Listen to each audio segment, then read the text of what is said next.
Hey, what's up guys, I'm back with another video. So in this video I'm going to be talking about the necessary points that you have to check while taking the delivery of your bike. So yeah, let's get on to the video.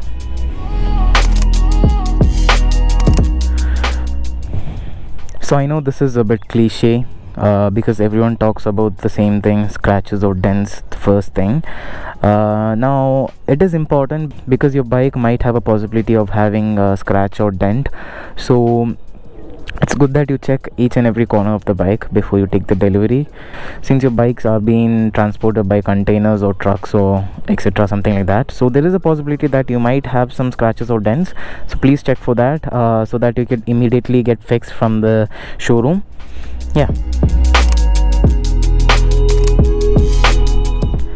so it doesn't matter which bike it is, if it's a Himalayan or whatever bike it is, check the fluid levels of the bike, that is the brake fluid, the engine oil, and the coolant. If you have on your bike, it is mostly on this part of the area. Sorry that my bike is really dirty because it's raining in Bangalore every single day, so there's no point in washing my bike, you know. In the Himalayan you have engine oil right over here. This is the place where you have your engine oil, and this is the back brake fluid, and this is the front brake. Or if you have a advisor in the showroom, you can just ask him about the levels and all. He'll just show you everything. Yeah,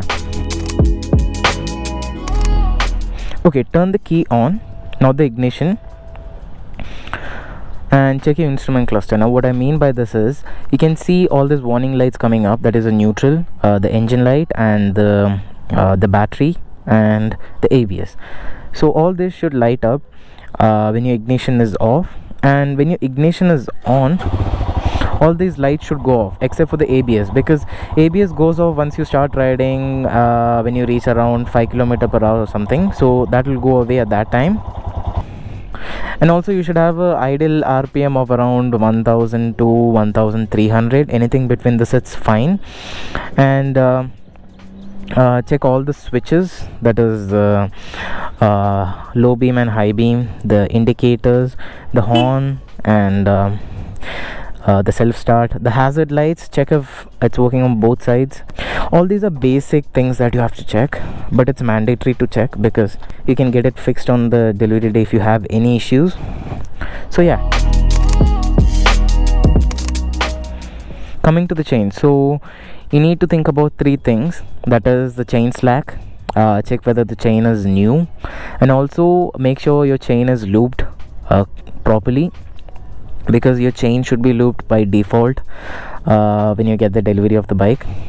So check all this. But what I mean by chain slack is, you can see this thing, it shouldn't be too hard or it shouldn't be too loose. So I think mine is kind of proper. I might need a slight tweaking on the chain because I haven't had service since a long time. So that's how it should look. And make sure your chain is fully new. There shouldn't be any kind of rusting in the chain. And yeah,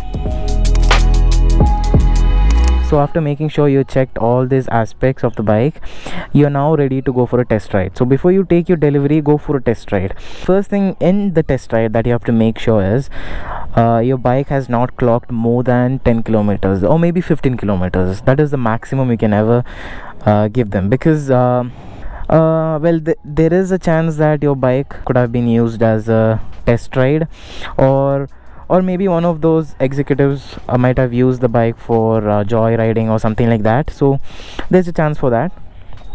So that is why check for the kilometer first. And yeah, so while you are on your short spin, the most important factor that you have to check on the bike is the wheel alignment.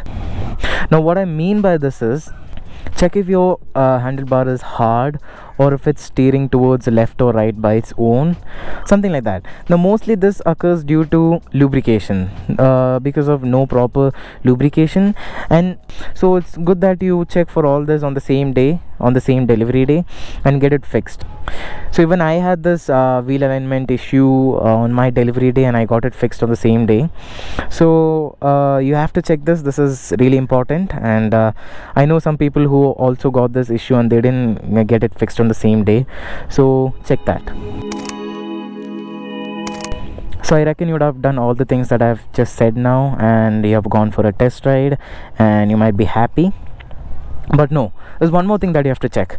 So I would suggest you go for at least a 6 kilometer to 10 kilometer test ride. So in that way you could check if there's any leaks from the bike, engine oil, suspension. Yeah, that's all. So you might get some leaks from this. Usually you don't get leaks from Himalayan. So after checking all this, if your bike is proper, you're ready to go. All the best for your bike. Ride safe. Congratulations from my side. Also comment down below if you're planning to buy a Himalayan or you already own a BS6 Himalayan. Yeah, so I hope this video helped you. If it did, like the video, share the video, subscribe, and I'll see you guys later. Bye bye.